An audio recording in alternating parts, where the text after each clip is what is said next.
The great city of Seattle raised its minimum wage this year. How has that helped low-income workers, especially waiters and waitresses? I've got some amazing statistics for you that I'll tell you in a moment. See, raising the minimum wage is all the rage now with left-wing governments. Alberta's NDP is going to jack up its minimum wage at precisely the time when companies in that province are already laying off thousands of workers. It's insane. Why would you make it more expensive to hire someone? How could a company afford to pay a worker more than what the market rate is without that worker becoming more productive?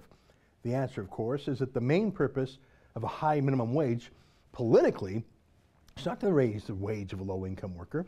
Precisely the opposite. Its main political purpose is to ban low-income workers because they're competitors to higher-cost labor unions. That's who runs Alberta these days. Alberta's NDP government is basically the policy arm for big unions.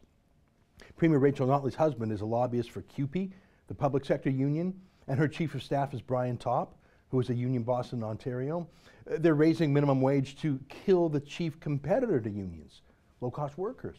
Anyways, back to the news from Seattle. On April 1st of this year, April Fool's Day, they started phasing in their $15 minimum wage down there. Again, it was sold as helping low-income people like waitresses, but take a look. Here's a chart showing employment numbers for waiters and waitresses over the past 5 years, both in the city of Seattle and in the rest of Washington state. You can see the line where the minimum wage hike kicked in Seattle. It's exactly where waiters and waitresses started getting laid off in Seattle, 700 of them. But at the same time, the rest of the state employment for waiters and waitresses is booming. It's up 5,800. So it's not a recession. It's not that people have stopped going to restaurants. It's that restaurants in Seattle have simply cut back on their waiting staff.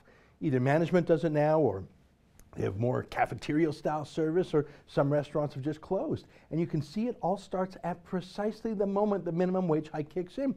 See, the waiters and the waitresses who used to work for, I don't know, 10 bucks an hour plus tips, they weren't slaves. Nobody was forcing them to do it. They didn't need rescuing by the government. They could have left and taken another job if they wanted to.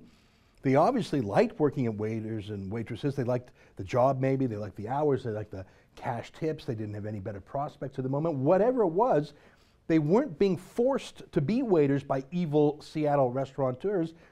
Those 700 laid off waiters and waitresses obviously thought it was their best bet, or they would have gone elsewhere on their own. But the government said, no, either you're worth $15 an hour or you're worth nothing.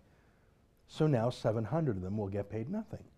We've heard about the thousands of oil patch jobs in Alberta that have been vaporized by Rachel Notley's wrecking crew. When restaurants there start laying off staff, they won't put out press releases, but you can bet it's going to be in the thousands also. For TheRebel.media, I'm Ezra Levant.